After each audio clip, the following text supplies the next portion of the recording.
There is a particular kind of trust that only exists inside a home. Not the trust you give friends, the dangerous kind. The kind that says someone can still be repaired. A difficult past can be softened by routine, by shared meals, by being called family. In Cotabato, there was a household that believed in that kind of trust. Two parents, both public school educators, and two teenagers, Crizzlle Maguad and Crizzlle Boyboy Maguad, and one more child who was not born into the family. She was welcomed to it. They gave her a room, a routine, rules, because someone cared enough to set them. Then came December 10, 2021. A morning that started ordinary, like most tragedies do. No alarms, no warning. Just a quiet house and a trust that did not realize it was about to be tested.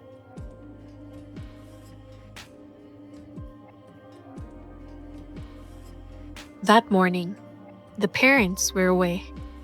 Only the teenagers were inside the home.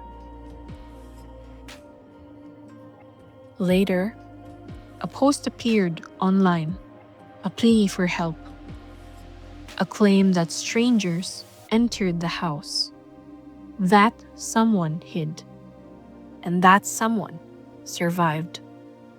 At first, it sounds believable. Homes can be breached.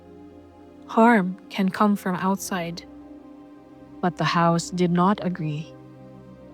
Investigators found no clear signs of forced entry. Nothing about the scene suggested strangers rushed in, grabbed valuables, and vanished. Instead, what remained felt intimate, not like intrusion, like presence. Inside the home, Crizzlle Maguad was found lifeless in her room. Crizzlle Boyboy Maguad was found also lifeless in the living area. Both bodies showed multiple signs of violence.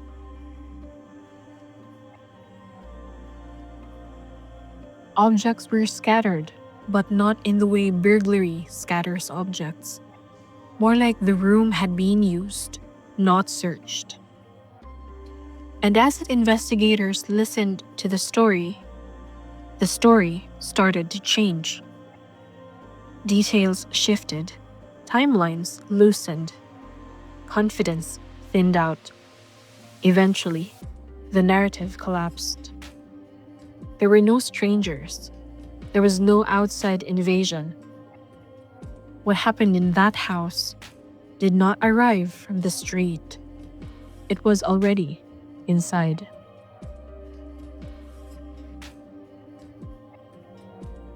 Okay, let's slow down here. Because cases like this get flattened into roles: victim, offender, accomplice. As if those labels explain a whole life. They do not. Crizzlle Maguad was 18, a student with direction, the kind of daughter who carries responsibility quietly without needing applause. And according to reports and public accounts around the case, she was also the one who supported giving Janice a place to stay.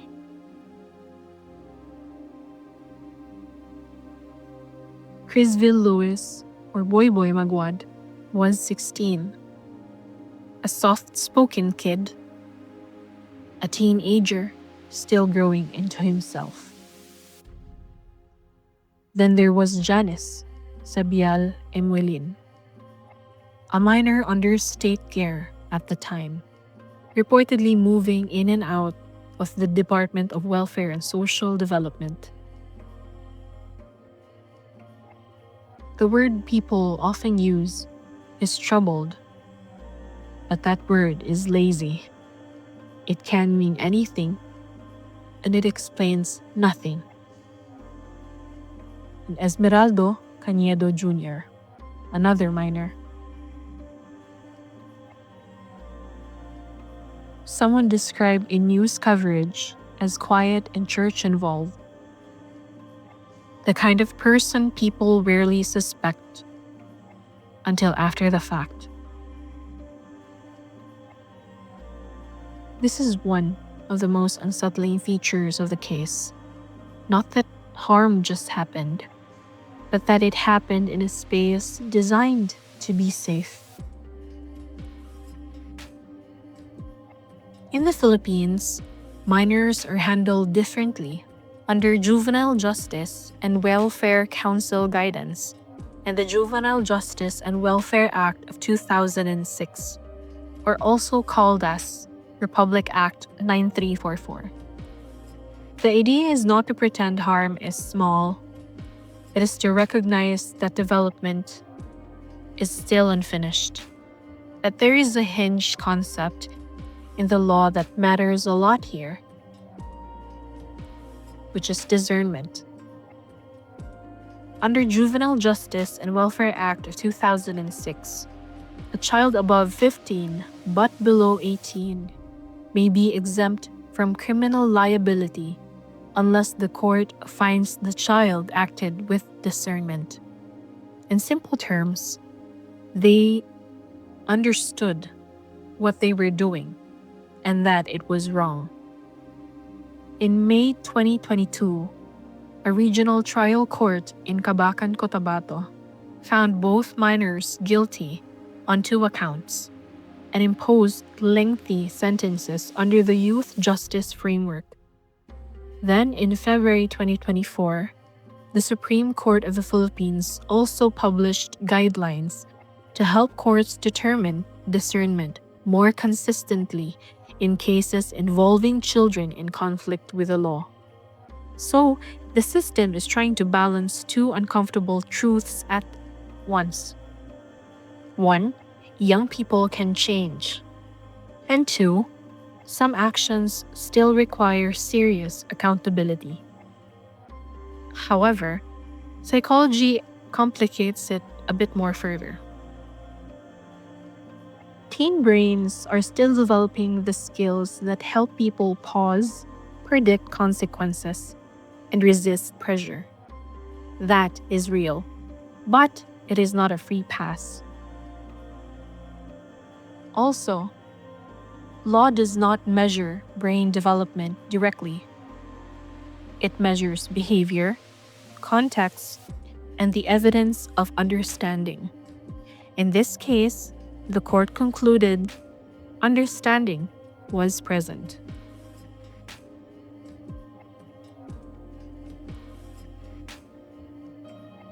No official motive has been universally agreed upon in the public record as a single clean sentence that ends the mystery. And maybe that is the point, because human motives are rarely clean. So here is a careful approach, not excuses, but patterns.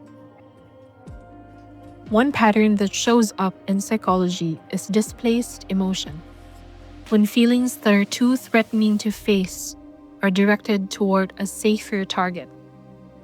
For a young person shaped by instability, a functioning household can feel like shelter, or it can feel like a mirror that reflects what you did not get, what you were not promised, what everyone else seems to have effortlessly. And if shame enters that mirror, whether through conflict, rumors, discipline, or fear of being rejected, the emotional response can shift fast. This is where reactive aggression can live. Emotion-driven harm that spikes from perceived humiliation or threat, not careful planning. Add another pressure point: identity. A teenager who has moved between systems can carry something like identity strain, a sense of being inside a group, but not fully belonging to it. Conditional belonging is fragile. When it feels like love can be revoked, every correction can feel like danger. However, none of this removes responsibility, but it may explain something disturbing. Sometimes, harm is not driven by hatred. Sometimes it is driven by rupture.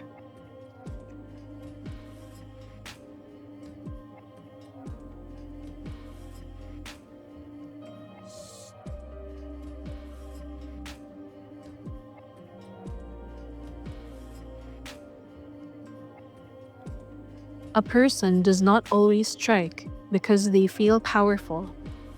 Sometimes they strike because they feel exposed.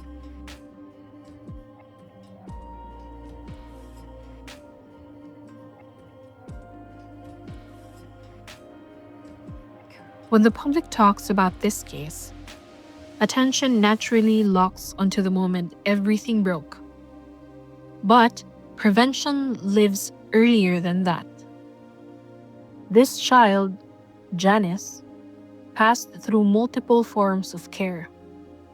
Support existed, but stability did not always hold. Then there's this second minor, Esmeraldo Cañedo Jr., a figure that remains difficult to interpret from the outside. Peer influence, dependency, fear, shared intent. We have to be careful here. When we do not know, we do not pretend we know. But we can ask the system-level question. Where were the friction points that slow escalation?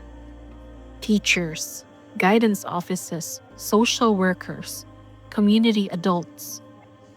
Those structures that are designed to spot spirals early. Sometimes the system fails loudly. Sometimes it fails quietly by treating warning signs as faces, by waiting for something serious enough to justify intervention. And by the time it becomes serious enough, the story is already irreversible.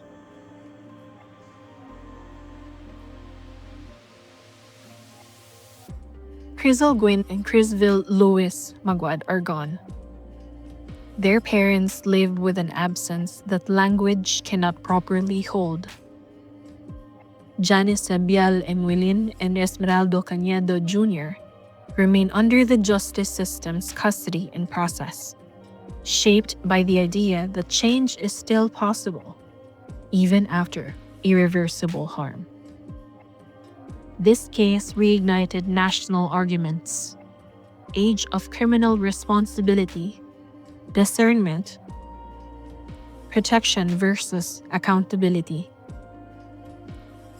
But there is a quieter question that matters just as much.